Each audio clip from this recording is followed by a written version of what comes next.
আজকে চলেছি একটা স্পেশাল জায়গায়। হ্যাঁ হ্যাঁ, স্পেশাল জায়গাই বটে, যদিও জায়গাটা মেলা। মেলা আবার স্পেশাল হতে পারে নাকি? অবশ্যই স্পেশাল, কারণ এই মেলায় কিন্তু অনেক দূর দূর থেকে লোক আসে। এই মেলাটা এই বছরের এই কটা দিনই হয়। পৌষ সংক্রান্তির দিন থেকে বসে, পাক্কা 10 দিন থাকে। যদিও আমার এই 10 দিনের মধ্যে আমি বড়জোর একদিন যাই। বড়মশাই একদিনের বেশি নিয়ে যেতে চায় না। মেলায় যাবে ঠেলা খেতে, কী করবে গিয়ে? অন্য কারোর সাথে গেলে হয়তো 2-4 দিন যাওয়া হয়, বাট সবসময় তো হয়ে ওঠে না। তো চলো, এসে তো গাড়ি রেখে দিলাম আর আস্তে আস্তে এগিয়ে চলছি। এই দেখো রাস্তায় শুধু ভিড়টা দেখো, কি পরিমাণ ভিড়।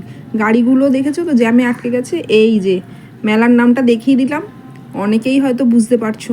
তো চলো আস্তে আস্তে এই দিকটা একটু দেখে নিয়েই তোমাদের একটু ঠাকুর দর্শন করিয়ে দিই, এখানে পুজো হয়। আর এই পুজোটা কিভাবে হয় জানো তো? হাঁসের ডিম দিয়ে, যেটা কোনো পুজোতেই হয় না। এখানটা কিন্তু হাঁসের ডিম দিয়ে, ঠিক কথা শুনেছ, হাঁসের ডিম দিয়েই পুজোটা হয়, কারণ এইখানের এটাই নিয়ম। তো চলো, ঠাকুরের জায়গায় আমি আর ভেতরটা গেলাম না, কারণ মেলাটা ঘুরবো আর সময় হাতে খুবই কম। মেলায় গেছি হাতে সময় কম নিয়ে, এটা তো মানে অবিশ্বাস্য ব্যাপার, কিছু করার নেই। বরমশাই বেশি টাইম দেবে না। যা হয় জানো তো, মেয়েরা গেলে যেমন অনেকটা সময় নিয়ে ঘোরে, ছেলেদের তো অত হাতে সময় থাকে না। তো চলো আস্তে আস্তে যতটুকু পারছি তোমাদেরকেও একটু দেখিয়ে দিচ্ছি ক্যামেরার চোখ দিয়ে। আর তার সাথে সাথে আমারও যেইটুকু, মানে আমি তো বাড়ি থেকে ভেবেই গেছিলাম কিছু নেব না। এখন মেলা থেকে কিছু নেওয়া মানে বেকার। যাই হোক, কিছু নেওয়ার ছিল না, কিন্তু ওই যে মেলায় গেলে মনটা একটু আনচান করেই, এটা নেব ওটা নেব।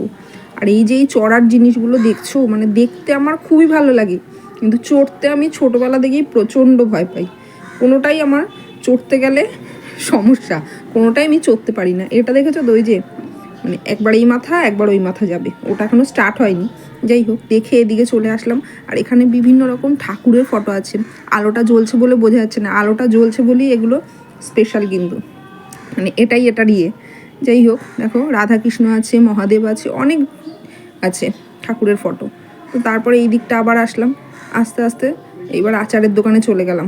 আচার মেলা, আচার এগুলো তো মানে একদম কমন ব্যাপার হয়ে গেছে। তাই আচার খুঁজে খুঁজে দেখলাম যে কোনটা নেওয়া যায়। তো চলো, আচার তো নিয়ে নিয়েছি, কী নিয়েছি এটা একটা বলে দিলাম। আর তারপর দেখো ভিড়টা, দেখো শুধু কি পরিমাণ ভিড়। 10 দিন ধরে মেলা থাকে, কিন্তু 10 দিনের 10 দিনই ভিড় থাকে। তুমি একদিনও ভিড় কম পাবে না। যদি মনে করো আজকের দিনে যাব, এই দিনে ভিড়টা কম থাকবে, একদমই পসিবল না। প্রতিটা দিন এখানে ভিড় হয়, আর অতিরিক্ত পরিমাণে ভিড় হয়। দেখেছো তো কত এগুলো না চাবির রিং, আমি একদম নিত্য নতুন চাবির রিংগুলো দেখলাম, এত ভালো লাগলো। এই দেখতে পাচ্ছ বিভিন্ন রকমের।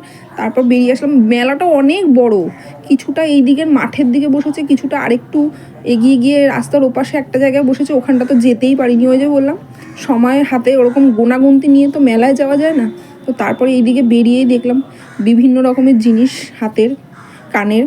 তো চলো, বাড়িতে তো চলে এসেছি, ড্রেস ফ্রেসও চেঞ্জ করা হয়ে গেছে। এবার কি কি নিয়েছি চলো তোমাদেরকে দেখিয়ে দিই। এই যে আমার জিনিস বলতে এই কটাই। এটা হলো কি, ওই যে আলু ম্যাশ করে না, ওই জিনিসটা নিয়েছিলাম। এটার জন্যই অবশ্য মেলায় আমার আরও যাওয়া, যেটা অনেক দিন থেকে ভাবছিলাম নেবো নেবো করে। তারপর নিলাম, ওই তো আগেই বললাম যে একটু আচার নেবো, এটা 5 মিশালি টক আচার। আর এদিকে নিয়েছি একটু জিলাপি, মেলায় জিলাপি স্পেশাল, না নিলে তো চলবেই না। আর এই দিকে আমি নিয়ে নিয়েছি, আমার এটা একটু অন্যরকম লাগলো, এই যে 3 জোড়া কানের। যদিও খুব একটা ভালো না জানো তো, কিন্তু মেলার জিনিস তো খুব একটা ভালো হয় না। যাই হোক, 3 জোড়া কানের নিয়েছে 40 টাকা। তো চলো, জিলিপি খেতে খেতেই তোমাদেরকে একটু টাটা জানিয়ে দিলাম। সবাই ভালো থেকো, সুস্থ থেকো। ভিডিওটা কেমন লাগলো অবশ্যই জানিও। টাটা।